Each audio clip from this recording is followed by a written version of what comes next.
오늘도 우리 예배 가운데 임재하신 주님을 찬양합니다. 그리고 오늘 예배를 통해서 하나님께서 우리 가운데 주시는 큰 꿈, 하나님이 우리에게 기대하시는 일들을 마음에 크게 받아 누림으로 올 한 해 하나님이 우리에게 이루고자 하신 일들을 열매 맺는 우리의 삶이 되시기를 예수님의 이름으로 축복합니다.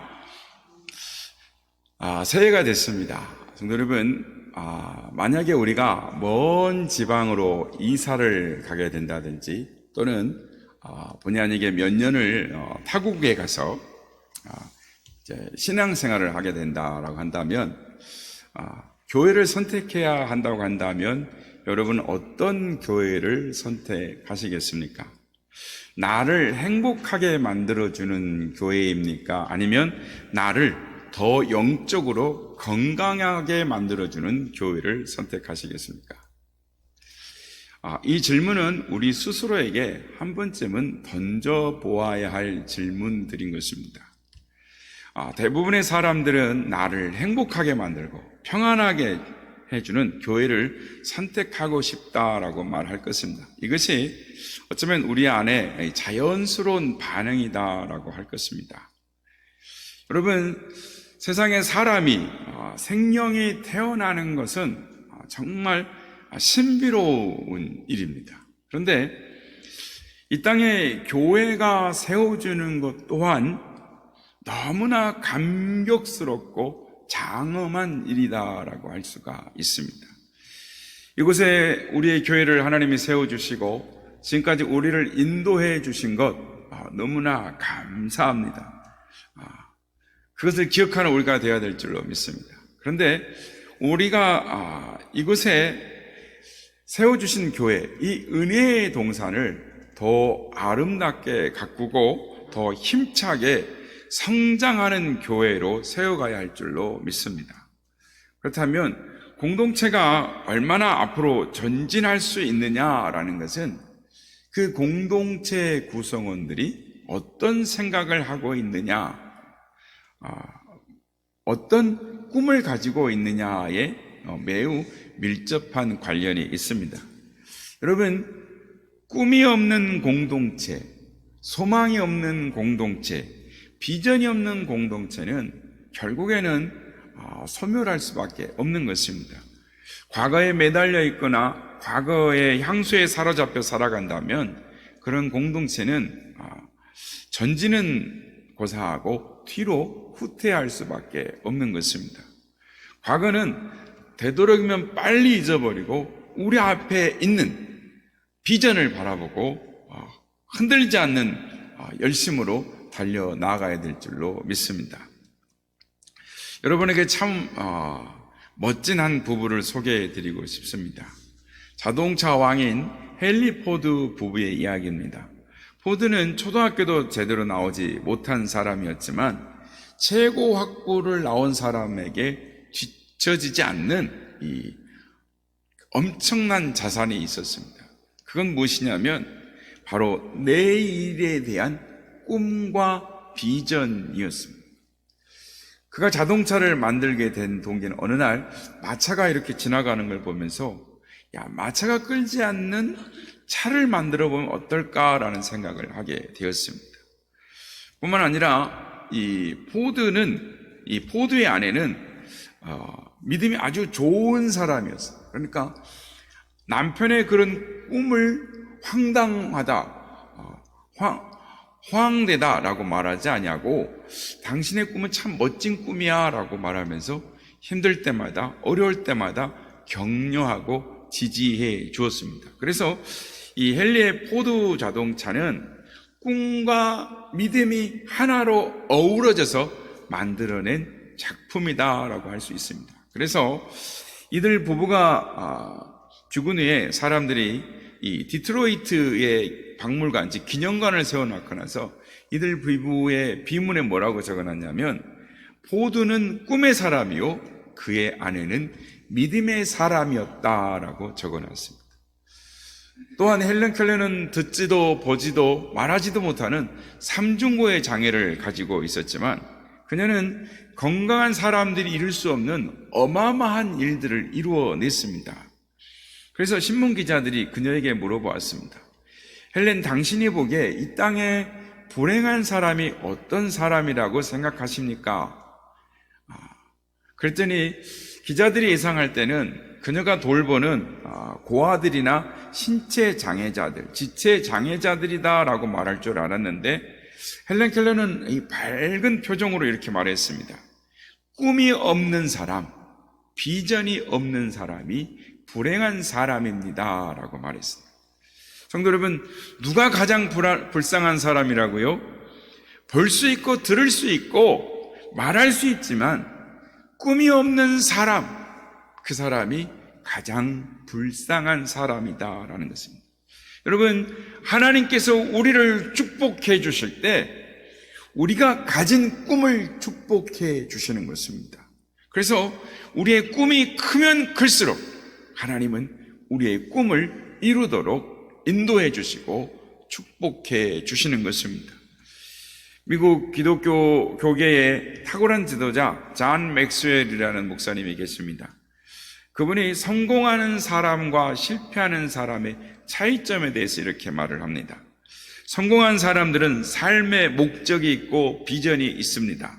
그들은 그 꿈을 이루기에 계속 앞으로 전진하는 사람들입니다 라고 말합니다.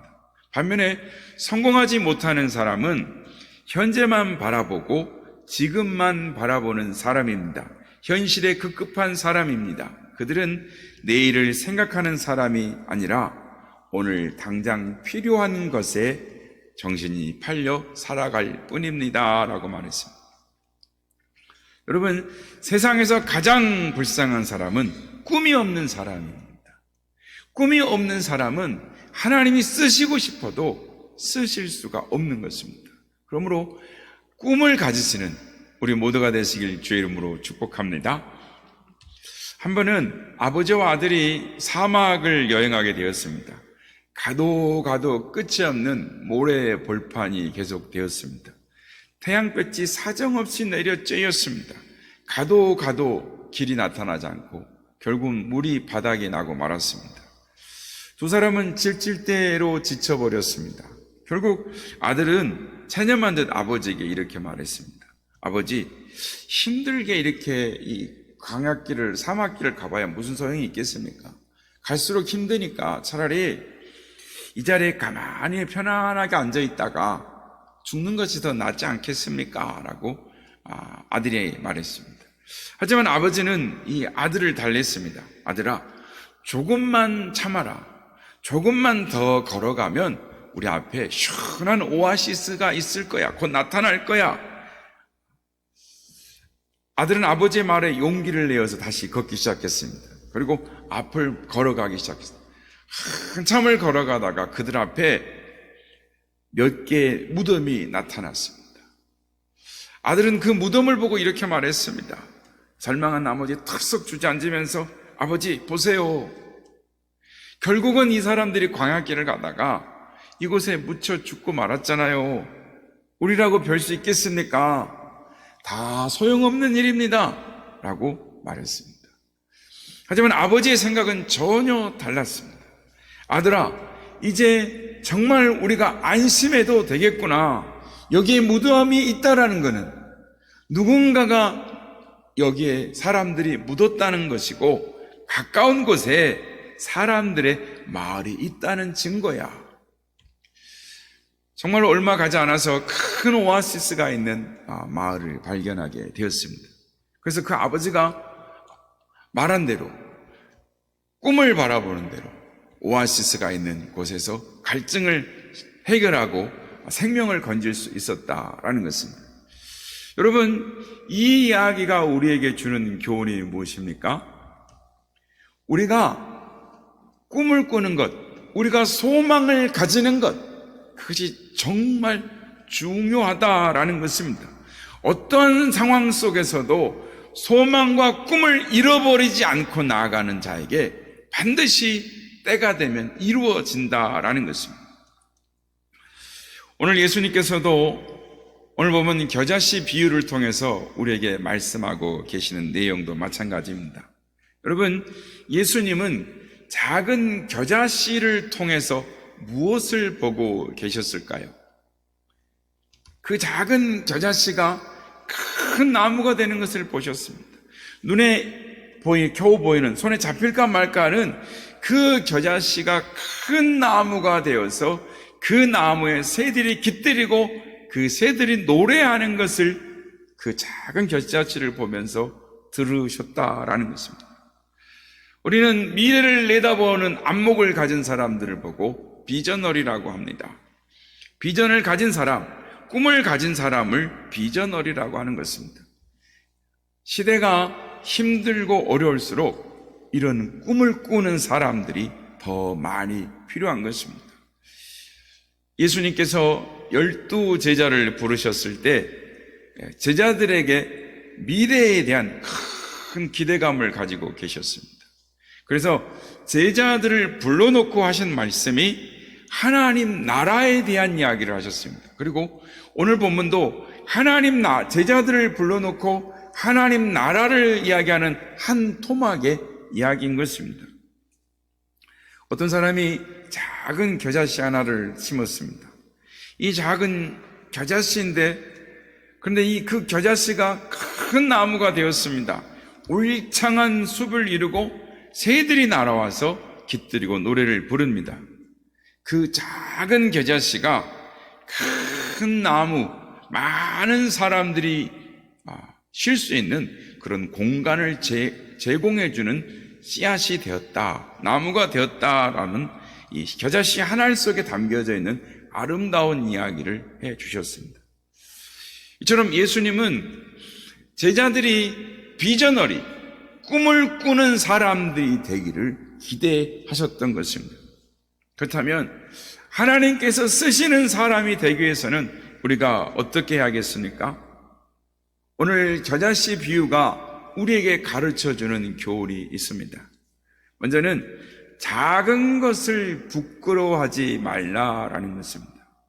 우리에게 주어진 현실이 너무 작다고 부끄러워하거나 우리에게 주어진 현실이 너무 고통스럽다고 두려워해서는 안 된다라는 것입니다. 작은 것이 어쩌면 더 소중할 수도 있습니다. 그런데 우리는 작은 것을 무시하거나 소홀히 여기는 경향이 없지 않습니다. 아니, 작은 것을 부끄러워하는 경향이 있습니다. 여러분, 작은 것이라고 보잘것없고 시시한 것이 아닙니다. 오히려 우리는 작은 것이 더 중요한 시대를 살아가고 있습니다. 지금 각광받고 있는 기술 중에 하나가 바로 나노 기술입니다. 이 나노 기술은 나노미터라고 하는데 이 그리스 용어에서 나오는 건데, 이 나노미터라는 말은 난쟁이라는 뜻을 가지고 있습니다. 그러니까 보통 센티미터는 1미터의 100분의 1입니다. 1mm는 1000분의 1입니다. 그런데 이 나노미터는 10억 분의 1을 의미하는 것입니다. 무슨 말이냐면, 쉽게 말하면 여러분의 머리카락이 있지 않습니까? 머리카락의 8만 분의 1이 나노미터인 것입니다. 앞으로 원자나 분자 단위로 초미세물질로 로봇과 같은 이 장치를 만들어서 우리 혈관 속을 다니면서 병균을 잡기도 하고 또 수술을 할 수도 있게 하는 그런 기술이 지금 계속 개발되어지고 있습니다. 여러분, 작다고 우습게 보면 안 되는 것입니다. 그래서 옛말에 작은 고추가 맵다라는 말도 있는 것 같습니다. 성경에 보면 예수님께서도 작은 것을 소중하게 여기셨습니다. 너희가 내 형제 중에 지극히 작은 자에게 한 것이 곧 나에게 한 것이니라. 또 누구든지 제자의 이름으로 이 소자 중에 냉수 한 그릇이라도 주는 자는 내가 진실로 너희에게 이르노니 그 사람이 결단코 상을 잃어버리지 아니하리라 라고 말씀하셨습니다. 뿐만 아니라 예수님은 한 사람 한 사람을 소중하게 여기시는 분이셨습니다. 거지로 살았던 나사로, 현장에서 가늠하다가 붙잡힌 여인, 문둥병에 걸린 사람들, 어린 아이 한 명 한 명을, 연약하고 실패한 사람들을 좌절해 있는 인생들을 예수님은 항상 귀하게 여기셨습니다. 예수님은 저와 여러분을 구원하기 위해서 낮고 천한 이 땅에 오신 하나님이십니다. 우리 한 사람 한 사람의 행복을 찾아주시기 위해서 이 땅에 오셨습니다. 다른 사람 눈에는 보잘것없고 하찮게 보일지라도, 작아 보일지라도 주님 보실 때는 여러분 한 사람 한 사람, 나 한 사람 한 사람이 얼마나 중요하고 귀한 사람이 모르는 것입니다. 길을 가다 보면 사람들이 정말 많다라는 걸 생각합니다. 지하철을 타거나 시내를 걸어가다 보면 이 많은 사람들의 인파 속에 한 사람이 죽어나도 모르겠구나. 사람들이 많은 속에 우리가 아무 의미가 없는 것처럼 느껴질 수 있습니다. 그러나 수십억 명 중에 우리가 한 사람이라 할지라도 하나님은, 우리 주님은 우리를 소중하게, 귀중하게 보신다라는 것은 마치 세상에 나 혼자 있는 것처럼 나를 사랑해 주시는 그분이 우리 주님이신 것입니다. 우리 주님은 작은 것을 소중하게 여기고 이 작은 것, 보잘것없는 것에서 미래를 내다보시고 기대하시는 하나님이신 것입니다. 꿈을 가진 분, 그분이 우리 주님이셨습니다. 여러분, 예수님이 제자들을 불러 모으셨습니다. 오늘 말씀 보면 유대인들에게, 바리새인들에게 반대를 당하며 이리저리 어려움을 겪으며 다니셨습니다. 12명의 제자들을 불러놓으시고 낭망하고 절망 가운데 있는 12명의 제자들에게 예수님이 겨자씨의 비유를 말씀해 주고 계십니다. 여러분, 예수님께서 왜 겨자씨의 비유를 말씀하고 계시는 것일까요? 모든 것이 다 작은 것에서부터 시작된다라는 것입니다. 한꺼번에 갑자기 커질 수 없다라는 것을 교훈해 주고 계십니다. 예수님은 오늘 본문과 함께 또 다른 비유도 말씀을 하고 계십니다. 오늘 말씀 우리가 읽진 않았지만 오늘 본문 26절에서 28절 말씀입니다. 제가 읽겠습니다. 또 이르시되 하나님의 나라는 사람이 씨를 땅에 뿌림과 같으니 그가 밤낮 자고 깨고 하는 중에 씨가 나서 자라되 어떻게 그리 되는지를 알지 못하느니라. 땅이 스스로 열매를 맺되 처음에는 싹이요 다음에는 이삭이요 그 다음에는 이삭의 충실한 곡식이라. 이 비유 속에 열매를 거두기 위해서 씨가 자라나는 과정을 말씀하고 있습니다. 처음에 뭐라고 했습니까? 싹이요, 그 다음에는 이삭이 나고 피고 그 다음에는 충실한 곡식이 된다라고 말했어요. 그런데 이 과정이 어떻게 되는지를 알 수 없다라고 말씀하셨어요. 27절에 보면 그가 밤낮 자고 깨는 중에 씨가 자라는다라고 말합니다. 그러니까 씨가 자라는 과정이 미미해서 어떻게 되는지를 우리가 알지 못할 정도로 확인하지 못하지만, 그러나 그 씨는 어떻다고요? 자라난다라는 것입니다. 열매를 맺는다라는 것입니다. 하나님은 어린 목동 다윗을 들어 골리앗을 치시고 이스라엘의 가장 훌륭한 왕이 되게 하셨습니다. 하나님은 어린 사무엘을 불러서 이스라엘의 가장 위대한 사사를 만들어 주셨습니다. 로마를 무너뜨린 초대 교회는 아주 작은 다락방에서 시작했습니다. 지금 세상을 움직이고 있는 복음도 작고 버림받은 갈릴리 이방 땅에서 시작되었습니다. 성경은 분명하게 말씀합니다. 미가서 5장 2절 말씀, 베들레헴 에브라다야 너는 유다 족속 중에 작을지라도 이스라엘을 다스리는 자가 너에게서부터 나올 것이다 라고 말씀. 여러분, 작다고 부끄러워하지 마십시오. 걱정하지 마십시오. 작지만 오히려 그것을 통해 놀랍고도 위대한 일이 시작될 수 있습니다. 우리 주님은 제자들을 불러놓으시고 겨자씨의 비유를 말씀하셨습니다. 오늘도 우리 주님은 우리에게 이 겨자씨의 비유를 말씀하십니다. 오늘 우리에게 주시는 그 말씀을 믿음으로 받으신 여러분들 되시길 주의 이름으로 축복합니다. 두 번째는 우리 안에 있는 가능성을 보아야 하는 것입니다. 예수님의 겨자씨 비유를 통해서 단순히 중요한 것, 작은 것의 중요성을 말한 것이 아닙니다. 만약 그런 것이 있었다면 작은 것에 다른 것을 대표하지 굳이 겨자씨를 들어서 말하지 않았을 것입니다. 겨자씨 말고도 가는 모래알을 들어서 작은 것을 말할 수 있었을 것입니다. 여러분, 겨자씨하고 모래와 다른 점이 무엇입니까? 그것은 바로 생명에 있습니다. 모래와 겨자씨는 어떻게 보면 똑같이 보입니다. 그러나 생명이 있고 없고가 다른 것입니다. 겨자씨가 자라는 것은 그 속에 생명이 있기 때문인 것입니다. 여러분, 생명이 있다라는 것 중요한 것입니다. 겨자씨가 자랄 수 있는 비밀이 무엇입니까? 그 안에 생명이 있다는 거예요. 생명력이 있다는 거죠. 겨자씨는 우리의 눈에 보일까 말까 합니다. 채송화씨 같아요. 훅 불면 날아갈 것 같은, 문질르면 사라져버릴 것 같은 그런 작은 것이지만 그것이 자라나서 큰 나무가 된다라는 것입니다. 보통은 겨자 그러면 한 1.5m도 자라는 것도 있지만 종자에 따라서는 3m, 5m까지도 자라난다라는 것입니다. 그렇습니다.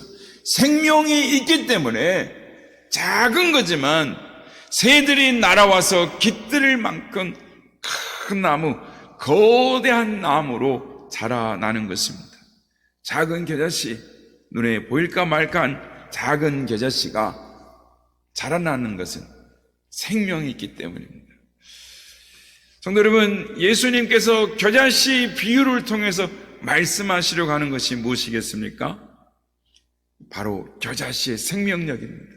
예수님의 복음 안에 들어있는 생명력에 대해서 가르치기를 원하셨기 때문입니다. 여러분, 복음이 무엇입니까? 예수님 자신이 복음이신 것입니다. 예수님이 우리의 생명이 되시고 예수님이 우리의 능력이 되시는 것입니다. 고인이 되셨지만 김중건 목사님이 흔히 사용하셨던 백문백답이라는 작은 그 질문과 답이 있습니다. 묻는 질문에 무조건 답은 예수 그리스도였습니다. 이 시간 우리 이걸 한번 해봤으면 좋겠습니다. 제가 몇 가지를 질문하면은 여러분은 그냥 예수 그리스도 이렇게 하시면 됩니다. 한번 해보겠습니다. 예수 그리스도. 예, 그럼 한번 해보겠습니다. 생명은 어디에 있습니까? 내가 살아가는 이유가 무엇입니까? 내가 행복할 수 있는 이유가 무엇입니까? 내가 찬양해야 하는 이유가 무엇입니까? 내가 죽어도 기쁜 이유가 무엇입니까? 교회의 주인은 누구십니까?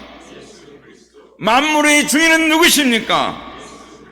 유일한 구세주는 누구십니까? 우리가 천국을 가는 길은 무엇입니까? 인류의 모든 문제 해답은 무엇입니까? 역사의 주인은 누구십니까?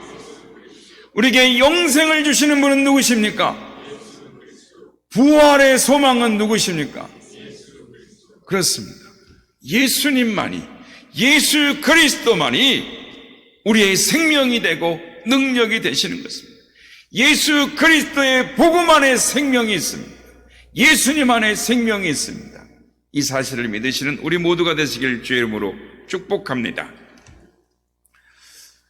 고려 공민왕 때 이야기입니다. 그 당시에 고려에는 이 솜이 없었습니다. 그래서 겨울이 되면 옷이나 이불이 아무리 천으로 덧대도 무명으로 갖다 대도 추워요. 근데 당시 원나라는 목화가 있었습니다. 목화씨가 있어서 따뜻한 옷으로 만들어 입고 이불을 해서 사니까 너무 좋은 거예요. 그런데 이 외국의 목화씨가 반출되지 못하도록 국경의 검문 검색이 아주 철저히 있어요. 우리가 아는 것처럼 문익전 선생님이 이 목화씨를 보고 야, 이거 우리나라에 가져가면 진짜 좋을 텐데 우리 백성들이 따뜻하게 깨끗하게 살 텐데, 그래서 이 목화씨를 몰래 가지고 나오려고 합니다. 처음에는 갓 속에다가 숨겨가고 나왔는데 검문검사에 걸려서 옥고를 치렀습니다. 그래서 이번에 어떻게 하면 좋을까 그러다가 집신 사이에다 숨겨갖고 나왔습니다. 근데 집신을 또 터니까 다 나오죠. 그래서 옥살이를 했습니다. 근데 어느 날 친구가 붓을 선물해 줬는데 붓뚜껑에 목화씨 3알을 숨겨가지고 검문검색을 통과를 했습니다. 그분이 경남 산청으로 고향에 내려와서 장인과 함께 씨앗을 정성껏 심었는데 씨앗 하나는 죽은 씨앗이라서 싹이 나질 않았어요. 그리고 한 개는 얼마 못 가서 죽었습니다. 그러니까 하나 남았을 거 아닙니까? 씨앗 하나를 정성껏 키웠는데 10년이 못 돼서 씨앗 하나로 인해서 우리 산천에 목화꽃이 만발했습니다. 여러분, 작은 씨앗 하나가 가난의 추에 헐벗고 힘든 백성들이 따뜻하게 보낼 수 있는 근원이 되었습니다. 그렇습니다. 마찬가지로 하나님은 한 개의 씨앗의 큰 숲이 될 것을 바라보고 계시는 것입니다. 한 개의 씨앗이 자라서 천국의 복음을 이룰 것을 알고 복음의 씨앗을 이 땅에 심으셨습니다. 이 땅에 예수 그리스도가 천국의 복음이요 생명인 것입니다. 이 복음의 씨앗이 자라나기 시작했습니다. 처음부터 크고 장엄하게 자라나지 않았습니다. 하나님께서 75세 된 아브라함에게 믿음의 씨를 심어주셨습니다. 아브라함에게 시작된 믿음의 역사가 이스라엘 민족을 이루었습니다. 예수님은 말구에 초라하고 무기력한 어린 아기로 이 땅에 오셨습니다. 당시 천하를 호령하던 로마에 비교해 보면 너무도 보잘것없는 것이었습니다. 그 누구도 관심을 두지 않았습니다. 하지만 예수님 안에 생명이 있기 때문에 마침내 그 복음이 로마를 정복하고 세계를 정복한 것입니다. 예수님의 제자들, 12명의 제자들을 보면 그 예수님의 제자 양육은 겨자씨 한 알과 같은 것이었습니다. 제자들이 대부분 학벌도 없고 무식하고 대부분 갈릴리의 어부들이었습니다. 숫자도 얼마 되지 않았습니다. 예수님은 이 12명의 제자들에게 복음의 씨앗을 심었습니다. 당시 아무도 이 역사를 주목하지 않았습니다. 하지만 제자들로 인해 지금 복음이 온 세상에 퍼지고 우리에게까지 전달이 되었습니다. 사도 바울은 로마도 보아야 하리라 라고 하면서 세계 선교에 불타는 열정을 가지고 있었습니다. 그는 죄의 몸으로 로마의 셋집에 들어가서 1대1로 제자 양육을 시작했습니다. 이건 무모해 보였습니다. 마치 태평양 가운데 돌 하나를 던지는 것 같았습니다. 무모하고 무의미한 행동을 하는 것처럼 보였습니다. 하지만 바울이 셋집에서 시작한 1대1의 역사가 그 속에 놀라운 하나님의 복음, 생명이 있었기 때문에 그것이 점점 자랍니다. 그리고 AD 313년에 거대한 로마 제국을 복음으로 삼켜버린 역사가 일어나는 것입니다. 여러분, 이것이 복음의 생명의 능력인 것입니다. 복음의 가능성인 것입니다. 복음에 가진 놀라운 생명력인 것입니다. 이것을 볼 수 있는 교회, 주님이 우리에게 겨자씨 비유를 통해서 보여주는 복음의 놀라운 능력을 볼 수 있는 교회, 그 교회가 바로 꿈을 가진 교회 아니겠습니까? 사랑하는 성도 여러분, 올해 우리는 우리 교회 부흥의 원년으로 선포하고 나아가고 있습니다. 우리 교회에 큰 꿈과 비전이 있습니다. 우리가 작은 교회지만 살아있어서 생명력이 있어서 지역사회에 선한 영향력을 미치는 우리 교회가 될 것입니다. 교회의 크기는 건물의 크기가 아니라 사역의 크기고 영향력의 크기인 것입니다. 올해 선한 사업의 지경이 넓어질 것입니다. 확장될 것입니다. 그리고 빛과 소금의 역할을 감당하면서 이 지역사회 영혼을 구원하는 구원의 방주가 될 것입니다. 여러분, 겨자씨 비유를 통해서 우리가 하나님의 놀라운 꿈을 마음에 품는 우리가 되기를 바랍니다. 우리 교회를 향하신 주님의 역사와 능력을 기대함으로 말미암아 30배, 60배, 100배의 열매를 맺는 하나님을 기쁘시게 하는 우리 교회, 우리 선한 이웃의 가족들이 다 되시기를 예수님의 이름으로 축복합니다.